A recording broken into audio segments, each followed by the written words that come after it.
is always good to remember yung history nitong ating celebration of Happy Valentine's. But never mind. We are just remembering the greatest love of God, and we are the lover, and we are loved by God. Kahit man sa ating kasinatian sa matag-adlaw na sa atong kinabuhi, we always long for that love. Love in its very broader sense is not limited to what we call sabihin nating mga very limited, reduced understanding of love, material possession, love of things, love of material.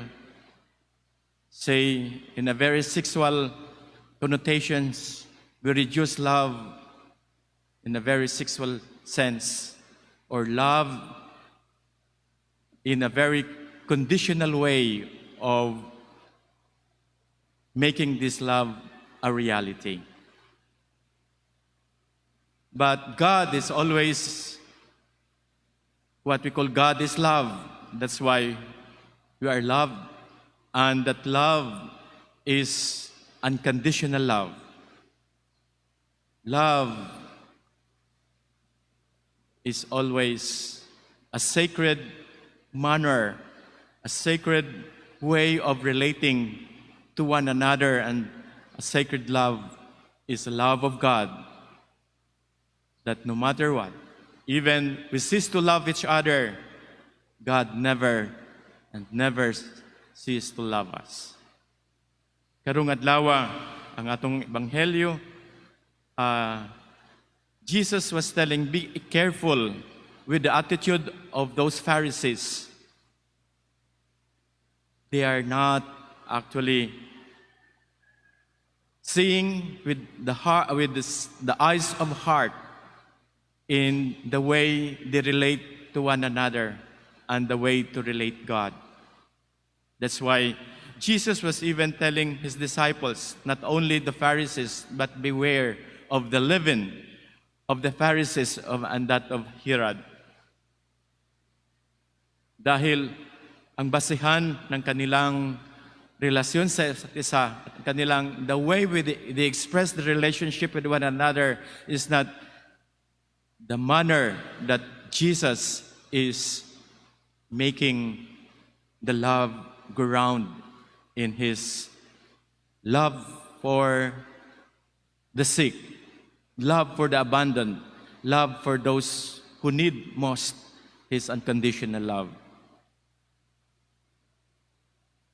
Jesus was criticized by this group of people who want this for them, that their love for their neighbor, their love for God is based on the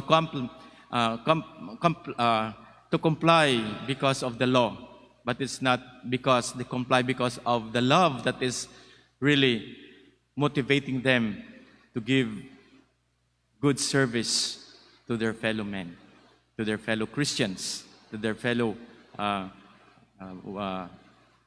way of loving each other. So therefore, in this very day, we wanted to remember all those who give us love in this world. They are the people who, or the person, they love us so much.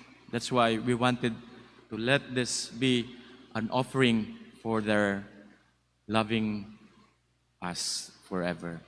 And that is, first and foremost, the love of God that is never fail in every day of our life. Amen.